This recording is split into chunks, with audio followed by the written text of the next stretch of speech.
नमस्कार दोस्तों, आज के इस वीडियो में हम उपसय संयोजन यौगिक का चौथा भाग समझेंगे। दोस्तों, आज के इस वीडियो में हम समझेंगे कि उपसय संयोजन यौगिकों में रंग क्या होता है, जिसके बाद हम देखेंगे कि क्रिस्टल क्षेत्र सिद्धांत की सीमाएं क्या होती हैं। तो चलिए दोस्तों शुरू करते हैं। सबसे पहले हम ये देखते हैं कि उपसय संयोजन यौगिकों में रंग क्या होता है। दोस्तों, संक्रमण धातुओं के संकुलों की एक विशेषता उनके रंगों का विस्तृत प्रसार है। इसका अर्थ ये है कि जब श्वेत प्रकाश प्रतिदर्श में से होकर बाहर निकलता है तो उसका कुछ भाग अवशोषित कर लेते हैं, अतः बाहर निकलने वाला प्रकाश अवश्वेत नहीं रहता है। संकुल का रंग वह दिखाई देता है जो उसके द्वारा अवशोषित रंग का पूरक होता है। पूरक रंग अवशेष तरंगदैर्ध्य द्वारा उत्पन्न होता है। दोस्तों, यदि संकुल हरा रंग अवशोषित करता है तो यह लाल दिखाई पड़ता है। दोस्तों, जैसा कि आप यहाँ पर ये देख सकते हैं, ये कुछ विभिन्न प्रकार के अवशोषित तरंगदैर्ध्य तथा परीक्षित रंग के मध्य संबंध यहाँ पर दर्शाया जा रहा है। दोस्तों, संक्रमण धातु आयन के डी कक्षकों के बीच इलेक्ट्रॉनों के संक्रमण से रंग का उत्पन्न होना हमारे दैनिक जीवन में अक्सर दिखाई पड़ता है। माणिक्य मतलब रूबी, जैसा कि आप इस चित्र में देख सकते हैं, लगभग 0.5 तथा 1% क्रोमियम 3 जमा आयन D3 युक्त एल्यूमिनियम ऑक्साइड है, जिसमें एल्यूमिनियम 3 जमा के स्थान पर क्रोमियम 3 जमा आयन कहीं कहीं बेतरतीब स्थित रहते हैं। दोस्तों, माणिक्य रत्न मोगांक मतलब म्यांमार से प्राप्त संगमरमर में पाया जाता है तथा जैसा कि आप इस दूसरे चित्र में देख सकते हैं, ये पन्ना है जो कि कोलंबिया के म्यूजियम में पाया जाता है। इसमें क्रोमियम 3 जमा आयन खनिज बेरिल में अष्टफलिकीय स्थानों पर स्थित होते हैं। माणिक्य का पीला, लाल तथा नीला अवशोषण बैंड उच्चतर तरंगदैर्ध्य की ओर विस्थापित होता है। इसके कारण पन्ने से हरे रंग के क्षेत्र वाला प्रकाश प्रकाशित होता है। चलिए दोस्तों, अब हम आगे बढ़ते हैं और देखते हैं कि क्रिस्टल क्षेत्र सिद्धांत की सीमाएं क्या हैं। दोस्तों, जैसा कि हम अपनी पिछली वीडियो में क्रिस्टल क्षेत्र सिद्धांत के बारे में पढ़ चुके हैं, जिसके अनुसार हम जानते हैं कि धातु लिगेंड आबंध आयनिक होती हैं, जो केवल धातु आयन तथा लिगेंड के मध्य स्थिर वैद्युत अन्योन्य क्रियाओं द्वारा उत्पन्न होते हैं। चलिए दोस्तों, अब आगे बढ़ते हैं और देखते हैं कि क्रिस्टल क्षेत्र सिद्धांत की सीमाएं क्या क्या होती हैं। दोस्तों, क्रिस्टल क्षेत्र मॉडल के द्वारा उपसय संयोजन यौगिकों से बनने, उनकी संरचना, रंग तथा चुंबकीय गुणों का काफी हद तक सफलतापूर्वक हम समझा सकते हैं, परंतु इन अवधारणाओं से लिगेंड बिंदु आवेश है, ऐसा प्रतीत होता है कि ऋणायन लिगेंड द्वारा डी कक्षकों का विपाटन सर्वाधिक होना चाहिए, जबकि ऋणायन लिगेंड वास्तव में स्पेक्ट्रोरासायनिक श्रेणी के निचले सिरे पर आते हैं। इससे अतिरिक्त यह सिद्धांत लिगेंड तथा केंद्रीय परमाणु के मध्य आबंध की सहसंयोजक प्रवृत्ति का संज्ञान नहीं लेता। ये क्रिस्टल क्षेत्र सिद्धांत की कुछ कमजोरियां हैं, जिन्हें लिगेंड क्षेत्र सिद्धांत तथा आणविक कक्षक सिद्धांत द्वारा समझाया जा सकता है। चलिए दोस्तों, अब आगे बढ़ते हैं और देखते हैं कि धातु कार्बोनिलों में आबंधन क्या होता है। दोस्तों, होमोलैक्टिक कार्बोनिल में अधिकतर संक्रमण द्वारा धातुएं निर्मित होती हैं। इन कार्बोनिलों की संरचना सरल तथा सस्पष्ट होती हैं। टेट्रा कार्बोनिलेक चतुफलकीय है तथा पेंटा कार्बोनिल आयरन त्रिकोणीय द्विपिरामिडी है, जबकि हेक्सा कार्बोनिल क्रोमियम अशफलकीय है, जैसा कि आप इस चित्र में देख सकते हैं।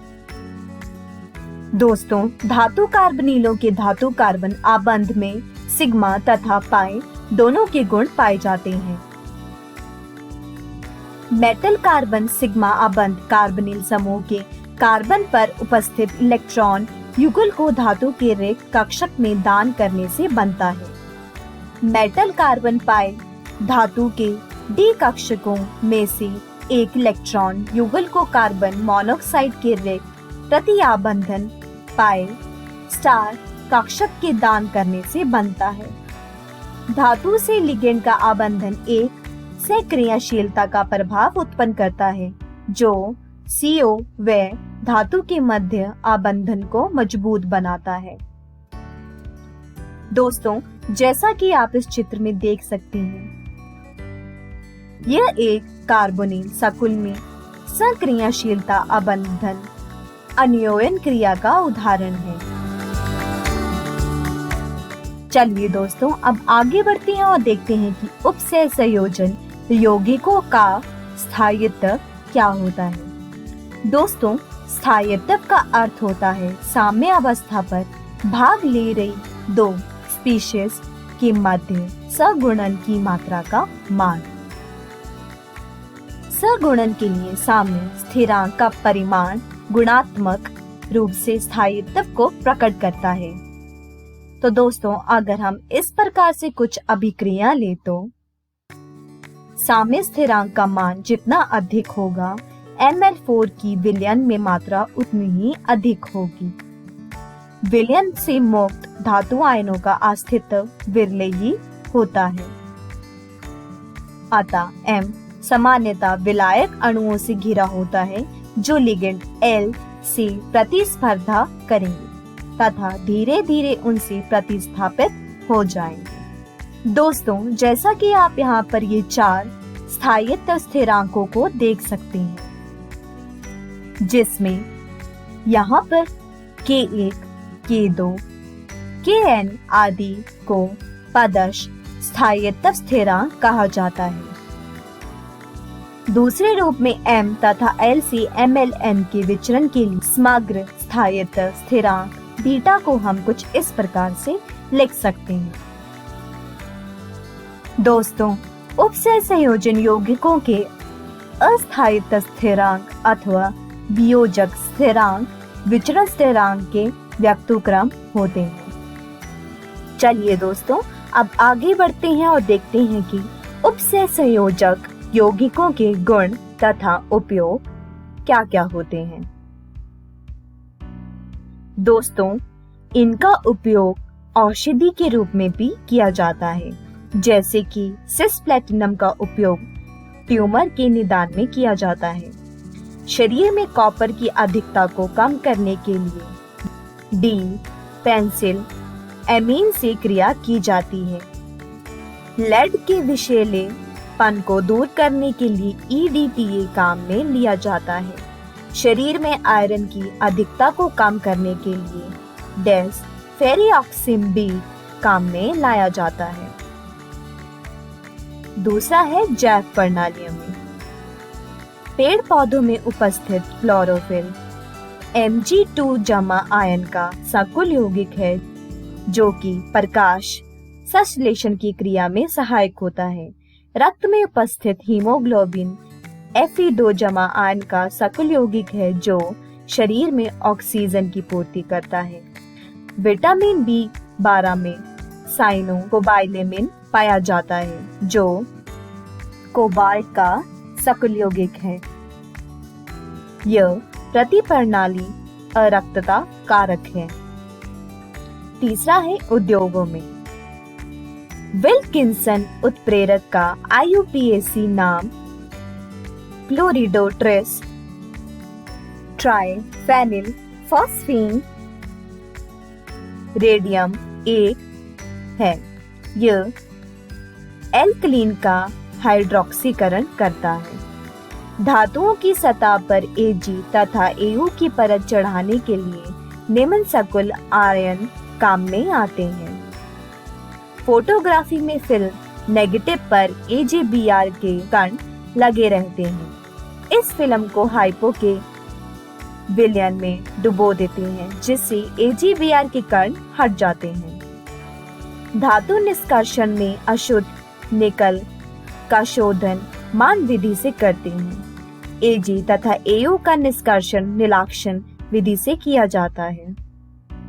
चौथा है गुणात्मक विश्लेषण में, मतलब क्वालिटेटिव एनालिसिस। निकल 2 जमा आयन डाइमेथाइल ग्लाइल ऑक्सीन की क्रिया करके सकल यौगिक का निर्माण करते हैं, जिससे निकल 2 जमा आयन की पहचान की जाती है। कठोर जल में उपस्थित कैल्शियम 2 जमा व मैग्नीशियम आयन की पहचान EDTA द्वारा की जाती है। तो दोस्तों, आज की इस वीडियो में हमने उपसहसंयोजन यौगिकों का रंग के बारे में पढ़ा, जिसके बाद हमने उपसहसंयोजक यौगिकों के गुण तथा उपयोग देखे। दोस्तों, मैं आशा करती हूँ आपको ये पूरा अध्याय अच्छे से समझ आया होगा। तब तक आप अपनी पाठ्य पुस्तक से इन सारे विषयों को दोहराने की कोशिश कीजिएगा। धन्यवाद।